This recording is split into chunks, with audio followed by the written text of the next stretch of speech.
but its brief British fighting career began and ended in 1 year, in 1956, the year of Suez. Britain and France, while pretending to separate the warring parties, were to retake the canal. Bombing was to be used. Hey guys, welcome back to another Heavy Metal Diecast video, and today we have one here from Corgi, of course, and it is 1/72nd scale diecast. It is one from their Suez crisis, and I don't mean a problem with the toilets and a bit of poo going everywhere, although there was some poo going somewhere, but it wasn't the kind of poo that you're thinking of.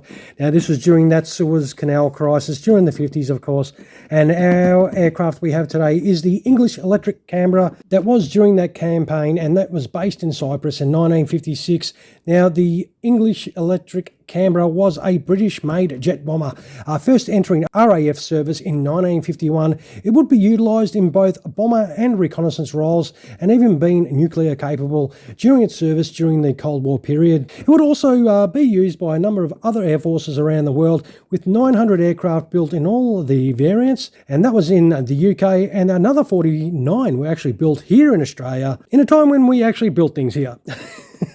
And as I said, our model is one from number 10 Squadron, which was deployed during the Suez crisis in 1956. It took part in Operation Musketeer, which was the operation to take back control of the Suez Canal. They would take part in bombing operations on the Egyptian airbase Al Mazar to neutralize the Egyptian Air Force. Initially, the aircraft were painted with yellow and black stripes, for the identification purposes, similar to the D-Day sort of markings that they had, since there would be English, French and Israeli aircraft in the area, so quick identification of friendlies was very essential, of course. But by the time our aircraft here was to be painted, the RAF would actually run out of yellow paint. So they had some white, so they chucked it to white and black on this one. So back to World War II era. But this does look like an impressive aircraft, and we might as well stop talking, hey? And how about we get this Canberra out of the box so we can check out how cool this aircraft does really look. All right, with the packet out of the box, wow, I didn't realise how big these aircraft were. This is quite a large aircraft. We'll open that lid and get a real good look at this huge aircraft. This is quite large. So obviously you got your landing gear options here. You got for your landing gear if you want to gear up or gear down. There is like a large stand, sort of a cradle type stand here that we will obviously need for this very big aircraft that we've got in this packet right now. And I suppose we've got to try and get this out. So we will just lift this out. No. I'm always scared I'm going to break the tail off. Come on. Here we go. Come on. Yes. I'm not having much luck lately with getting some of these aircraft out of their packets. Speaking of packet, we'll move this one out of the way so we can check out this big old girl here. Wow, this does look very interesting. I actually don't mind the shape of it. It does look very good.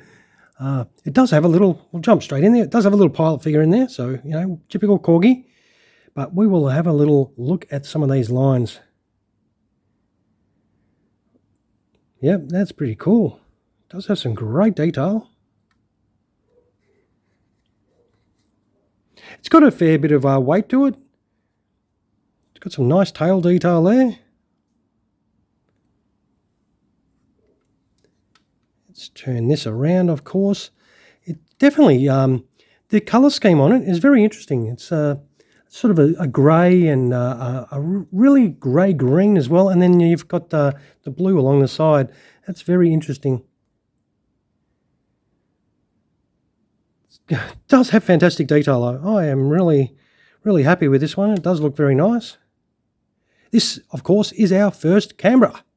So I don't know a great deal about these aircraft, but this does look very impressive. The model itself does look very nice. The build is quite good. Does have some really nice front detail there on the nose. Check out some engine detail there. Yeah, that's pretty cool. Very nice. Well, we'll turn it over, of course. And it's that dark blue all throughout the whole underneath is that dark blue. And those identification bands are underneath the aircraft as well. You don't want to be shot down from the ground by friendlies either.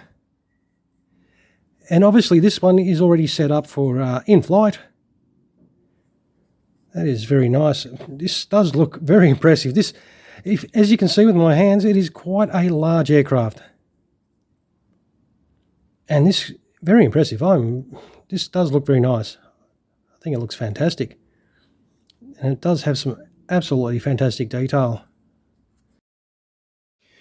Alright, so we will put this on the stand, of course. It does have that cradle stand like so. That's the middle section's metal and the other two sections are plastic. And we will just be putting it like that. And that is a job done for in-flight and on the stand. And that's how she will set up. That is very straightforward, straight out of the box.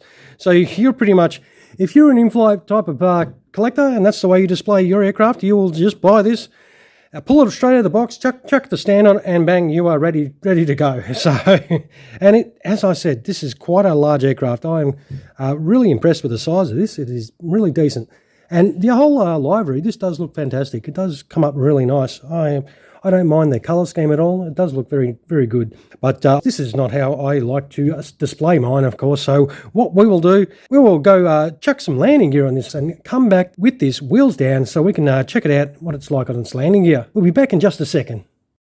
All right, we are back. Very straightforward. So nose wheel, just drop straight in. So you take all your covers off and then you just drop the little nose wheel module right there. It goes straight in perfectly. They roll too, so that rolls. And then for your main landing gear, you just drop your main landing gear in. That does have the wheel bay door on the side of that, each landing gear on that side, and these roll as well. And then you've got a small gear bay door that you just put on either side there, and that is straightforward.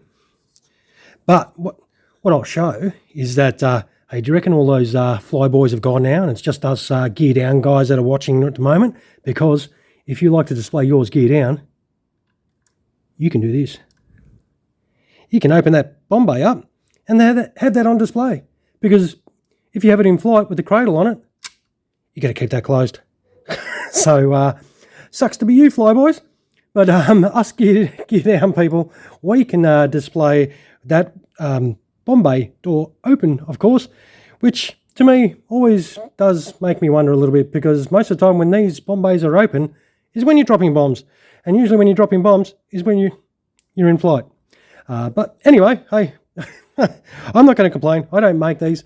I just buy them, look at them, like them, review them, and all that kind of stuff. So I'll close that up. But this is another pretty cool one from Corgi. I don't mind it at all. I reckon it is a nice looking unit for sure. So if you're gear down, this is how she's going to look gear down. And it does set up very nicely. It is very nice. I reckon it's cool. Yep, definitely.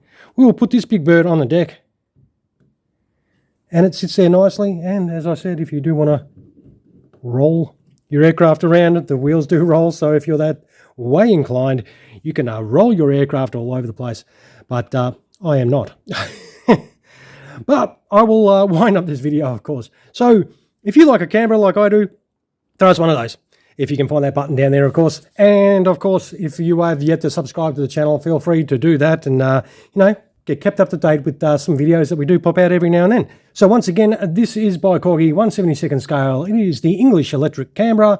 It is a B.Mk. from number 10 Squadron during the Suez crisis, based in Cyprus in 1956.